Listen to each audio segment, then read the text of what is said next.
साथियों, हमें petrol diesel का उपयोग कम करना होगा।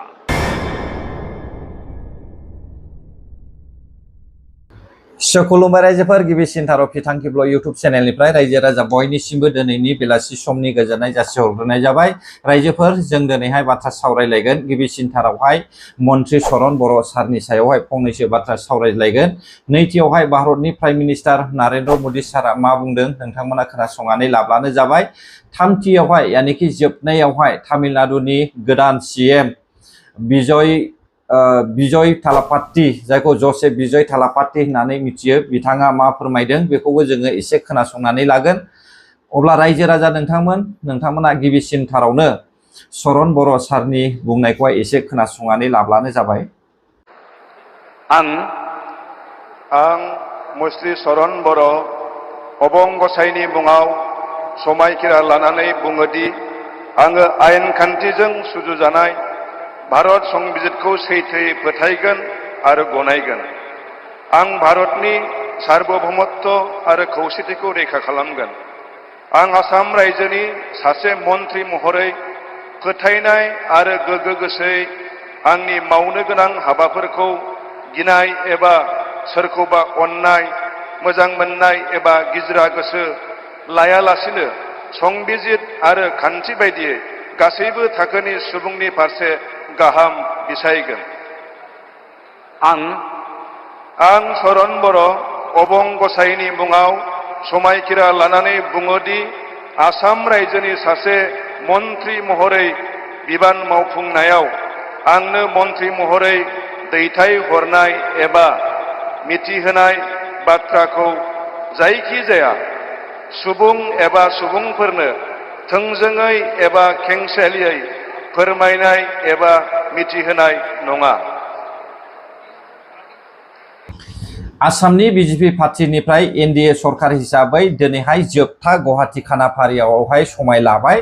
दा बेनिखायनो गिबिसिन थारावहाय आङो नैबे गोदानै थिसनजाफिनबावनाय मासबाद LAC निफ्राय चरण बर' मन्त्रि समायखिरा लानायनि सायावहाय फंनैसो बाथ्रा बुंनो सानदों आरो लोगोसे आङो बिथांखौहाय कंग्रेचुलेसन जासिहरनो सानदों। आसा खालामो बिथाङा जोंनि बर' हारिनि सायावहाय नोजोर होनानै जाथिया माबायदि जानो थांगासिनो दङ आरो जाथिखौहाय माबायदि खामानि मावोब्ला मोजां जागोन बिनि सायावहाय नोजोर होनानै जाहाथे चरण बर' सारा BPF पार्टीनिफ्राय जानानै मोजाङै खामानि मावो बेखौहाय आङो आसा खालामो। बिथाङा सिगां 2025 मायथाइनि अक्ट'बर दानावहाय बिथांखौहाय मन्त्रि बानायनाय जाखादोंमोन 6 दाननि थाखाय। दा बिथाङानो मन्त्रि मोनफिनबावबाय, बेवहाय आंहा गोजोननाय दङ आरो बिथाङा जाहाथे बर'खौहाय गावनि फिसा हिसाबै मोजां नोजोर होनानै खामानि मावलाङो, जेन' गावनि उदैनि थाखायल' सानालासे, जाथि खुरमानि थाखायल' सानालासे हारिनि थाखाय खामानि मावो, बेखौ आङो आसा खालामबाय। रायजोफोर, भारतनि प्राइम मिनिस्टार नरेंद्र मोदी सारा नैबे 7था, नोंथांमोना नायनानै ला, बे 7था माखासे बोसोनखौहाय रायजो राजानोहाय हगारनानै होदों। बे 7थायाव मा मा लिरनाय दङ नोंथांमोना फरायनानै नायब्लानो जाबाय। गावबागावनो फरायनानै नाय। जानाय लोंनायनिफ्राय लानानै, बिदेशि मुद्रानिफ्राय लानानै, सना रुफानिफ्राय लानानै, पेट्रल डिजेलनिफ्राय लानानै, बेरायनायनिफ्राय लानानै, समाजारि मिथिं दावथिं पार्टी खुंनायनिफ्राय लानानै गासैखौबो दिनैनि समावहाय नरेंद्र मोदी सारा आन्दाज खालामनानै खम खालामनोब्ला मोजां जागोन होननानैहाय दिनैनि समावहाय रायजो राजाफोरनि सायावहाय रिक्वेस्ट खालामदों। पेट्रलनि दामा बांनायनि सायावहाय बाथ्रा सावरायदों, डिजेलनि दामा बांनायनि सायावहाय बाथ्रा सावरायदों, जानाय थावनि दामा बारायगोननि सायावहाय बाथ्रा बुंदों, रंजानाय फांसनगिरिफोरनि सायावहाय गोहोम गोलैनायनि माखासे बाथ्रा बुंदों। अब्ला रायजोफोर, मुलुगावहाय आंखाला जानो थांगासिनो दङ। सारा देशआवहाय, सोनाब हादरावहाय दावहा नांगासिनो दङ। बे दावहाया भारत सरकारनावबो, जोंनि भारतआवबो नांफैबाय। दा बे आंखालखौ हमथानो हाया, जाखानांगौखा। मानोना जोंनि ख्रिस्टियान समस्थिनि थाखायब्ला, यानिकि ख्रिस्टियान जातिफोरनि साननाय मथेब्ला बे दावहाया जाखानांगौखा।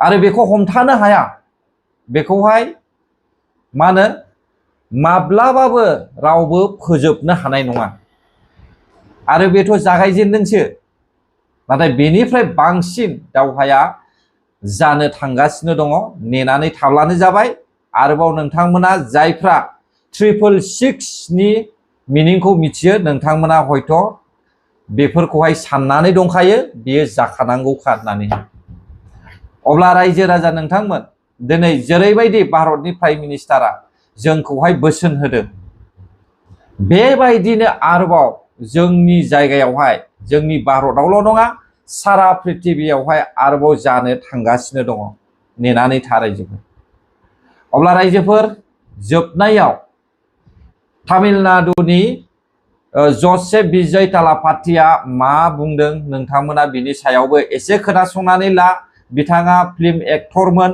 दा फिल्म एक्टरनिफ्राय बिथाङा सासे चिफ मिनिस्टार जाफैबाय दा बिथांनि चिफ मिनिस्टार जानायावहाय ओरैबायदि रंजादों ओरैबायदि सोमोनांथाव बिथांनि चिफ मिनिस्टार जानाया सारा तामिलनाडुनि मानसिफ्रा बिथांनि सायावहाय मदद दङ नोंथांमोना खोनासंदो दाना A new era of a real secular social justice.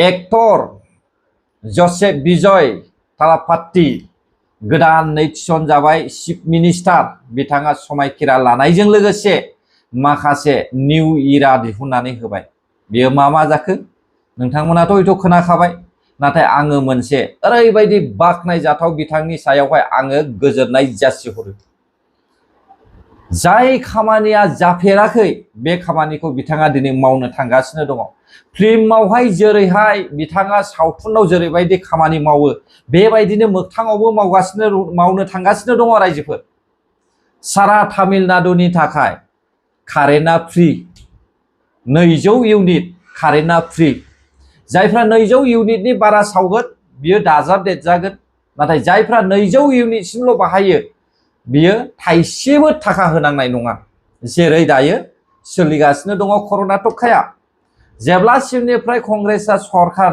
दादोंना कर्नाटकायावहाय बेनिफ्राय दासिमहालागै कर्नाटकायावहाय 200 इउनिट फ्रि मिथिबाय दा रायजोफोर बेखौ रावबो नंखाय बुंनो हाया दा कर्नाटकायाव जेरैबायदि जादों बेखौनो तामिलनाडुआवबो जसेफ विजय थालापाथि गोदान सीएमआ बानायनो थांगासिनो दङ आरो बानायखाबायबो अर्डार होखाबाय मिथिबाय दा आङो आसा खालामदों जोंनि आसामावबो जुदि आसामनि चिफ मिनिस्टारा बे खामानिखौ मावनो हायोब्ला अब्ला बिथाङा आरोबाव नेक्स्ट टाइमावहाय देरहानायनि लामायाव दंबावो नाथाय दुखुनांथावा बेसो बिजेपि एनडिए सरखार कंग्रेस नङा दा बिथांमोना बेखौ अर्डार होयो होआ बेयो बिसोरनि सायावसो नाथाय हयथ' आसामनि chief minister doctor Himanta Biswa Sarma साराबो बे अर्डारखौहाय बिनो हागौ रायजोफोर मिथिबाय दा जाय सीएमआ रायजो राजाफोरनि थाखाय जुदि कारेन्टखौहाय फ्रि सावनानै होनो हायोब्ला अब्ला बेखौ रायजो राजाया मानो गनाया जानो रायजोफोर गामियारियावहाय कारेन्ट बाहायनायफोरनि सायावहाय टटेलि फ्रि जाजोबो बियो कमार्शियेलफोरनि थाखायसो बेफोरो मानो एसे एनै खरसा गोग्लैयो दिनै जों नुगासिनो दङ आरो आंनो बाहायगासिनो दङ कर्नाटकायावहाय 2 इउनिट फ्रि 200 इउनिट 2 इउनिट नङा 200 इउनिट फ्रि बेसेखिनिखौहाय गामिया सावखायोखा बे 200 इउनिटसिमानो गामियावहाय बाहाया रायजोफोर मिथिबाय दा बेखौ फ्रि होनायनि थाखाय दिनै तामिलनाडुनि रायजो राजाफ्रा ओरैबायदि सोमोनांथाव रंजानाय जोङो नुनो मोनदों सीएमआ बेबायदिसो जानांगौ ना मा बुङो रायजोफोर जेखि जादोला जोंनि बिटिआर यानिकि बिटिसि बेनि सीएम नोंथाङाबो सिन्था खालामदो आरो चरण बर' सारा आसा खालामो बिथाङा मोजाङैनो मावलांगोन होननानै गोजोन्थों जायफ्रा आंनि भिडिअखौ जोबजासे नायबाय बर' हारि जै जाथों जै बर' हारिनि